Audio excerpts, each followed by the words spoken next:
Afternoon, I'm back. I'm Max Brantley. It's Tuesday, August 19th. I've been away for a little vacation, but back today with Arkansas news. Top of the news for me today is a report the legislature heard this morning at a committee meeting about the cost of prisons in Arkansas. It's more than $100 for every man, woman, and child in Arkansas every year to house 17,000 inmates. And the legislature has lots on its plate.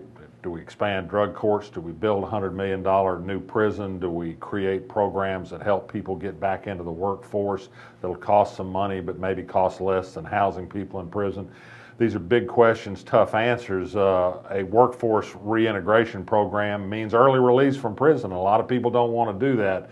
I thought it was interesting that the Bureau of Legislative Research said two important things today. Number one, a new prison would cost something like $7 or $8 million a year in payments to cover the financing costs. That would mean a license tag increase of $2.50 to $3 a year, not $2 as they've said previously. They also said, guess what, that putting more people in prison doesn't do anything about the crime rate. So lots for the legislature to talk about in 2015. Some of the big news today is not going to happen until tonight. Fayetteville will vote tonight on a city civil rights ordinance that has become controversial because it also extends civil rights protections to gay people.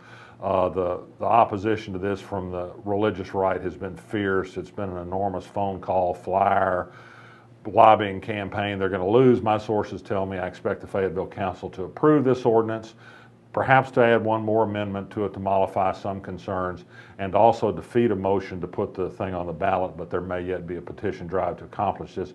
It's really been a sad spectacle talking about fear of people getting into bathrooms, perverts to spy on people in the bathroom.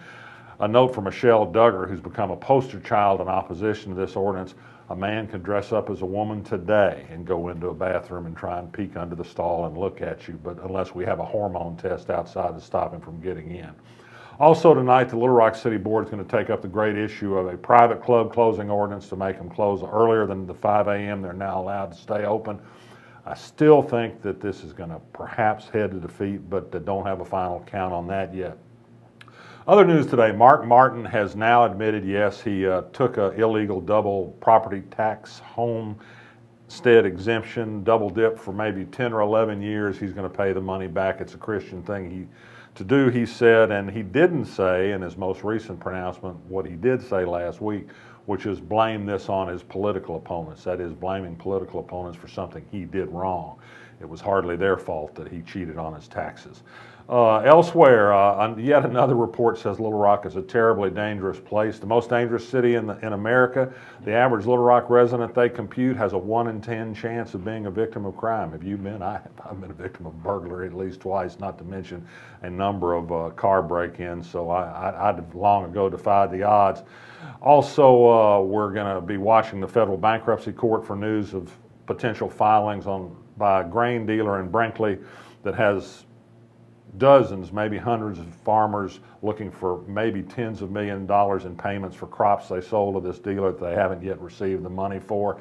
It has, in an ironic twist, farmers who hate government regulation talking about the need for government regulation to save them from these sorts of things. And finally, the Little Rock Airport unveiled today a plan to put $20 million into improving the passenger concourse at the Little Rock Airport.